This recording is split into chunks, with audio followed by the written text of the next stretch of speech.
Bisa jadi hari ini kita kayak hati kita tuh kan kayak berada di antara jemari Allah ya.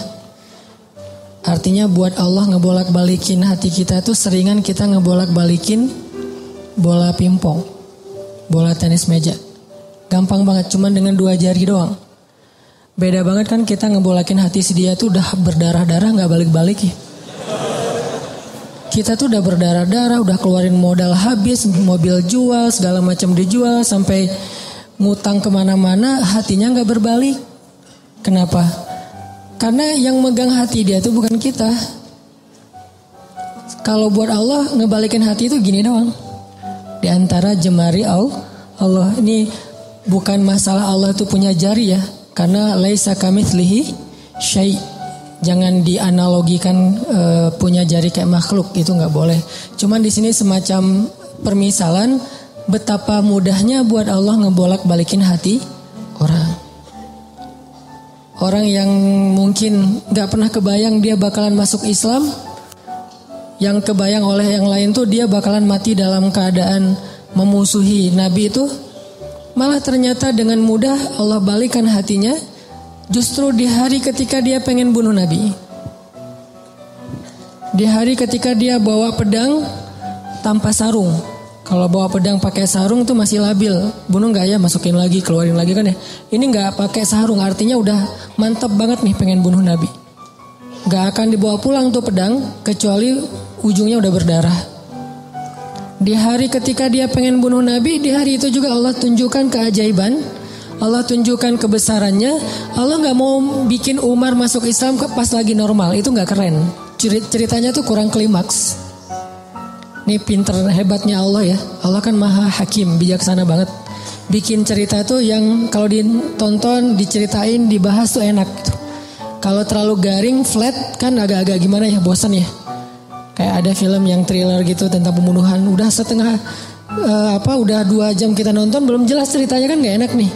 Gak ada klimaksnya. Nah ini dibikin klimaks. Justru titik baliknya itu di posisi yang paling nadir, yang paling sulit. Posisi ketika dia mau bunuh Nabi malah dia dapat hidayah. Segampang apa? Segampang ngebolak balikin bola pingpong dengan 2 jari. Mungkin lebih ringan dari itu. Bukan mungkin, pastinya. Jadi alhamdulillah Allah masih menetapkan hati kita dalam keislaman, masih menetapkan hati kita untuk mencintai majelis-majelis surga. Bukan berarti di luar itu majelis neraka, bukan ya. Enggak, kita kan prinsip saya mah respect each other, no judgment, kan itu prinsip saya. Jadi saya kalau ngebahas kebaikan gak ada maksud menyinggung ke yang lain bahwa itu buruk, enggak. Cuman mencintai majelis ilmu itu salah satu majelis yang luar biasa loh. Malaikat aja cinta, apalagi kita. Artinya malaikat itu gak punya modus apa-apa kan mencintai majelis ini. Gak gara-gara malaikat datang ke sini terus malaikat dicatat sama malaikat lain. Lu datang ya, gua catat nih. Enggak kan, malaikat gak saling mencatat lah. Malaikat kan mencatat manusia.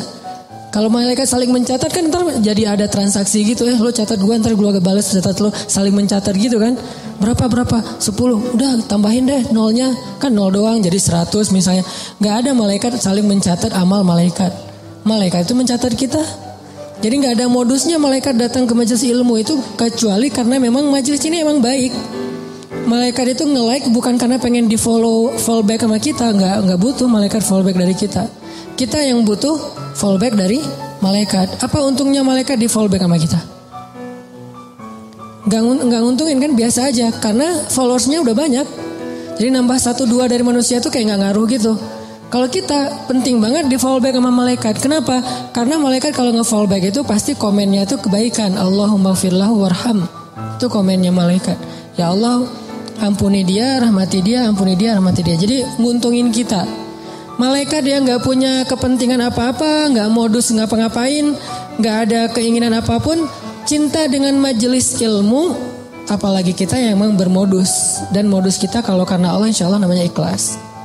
Modus kita pengen diingat wajah dan nama kita sama malaikat-malaikat. Nanti mereka akan bersaksi di akhirat. Dia tuh ahli ilmu. Kedua, modus kita pengen dapat doa dari malaikat yang menaungi majelis ilmu. Ketiga, kita pengen dibangga-banggain sama Allah. Allah tuh ngebanggain kita di mana? Di Arasy sampai mention Jibril, Jibril apa tuh gue cinta sama siapa misalnya di antara kita. Nama kita disebutin loh, dimention, di tag beneran itu. Kecuali nama kita mungkin nama yang agak-agak susah dibaca ya, terlalu banyak bahasa-bahasa asingnya. Kalau namanya standar-standar aja, Asep misalnya ya, apa gitu, itu insya Allah malaikat gampang nge-like-nya gitu. Makanya nama jangan susah-susah. Sampai kakek aja nggak tahu pas tanya, ini cucunya siapa namanya? Nanya ke anaknya, nama anak kamu siapa gitu. Saking susahnya nama anak sekarang. Jadi Allah tuh ngebanggain kita tuh pakai nama kita. Nama yang ada di KTP, nama yang ada di SIM. Kecuali nama-nama terlarang ya. Tapi kalau namanya masih wajar, KTP, SIM itu sama dipakai di langit. Allah nge-mention kita, terus dikasih tahu kepada Jibril. Jibril ngasih tahu ke malaikat. Malaikat ngasih tahu ke seluruh makhluk, ngedoain kita. Kan bermodus tuh. Jadi kalau malaikat aja nggak ada modus cinta dengan majelis ini, kayaknya kita punya alasan yang lebih kuat untuk tetap cinta. Dan ini salah satunya bimbingan hati dari Allah. Alhamdulillah. Kita syukurin terus biar Allah tambahin lagi, istiqomahin lagi. Setiap minggu, setiap bulan, setiap tahun sampai akhir hayat kita.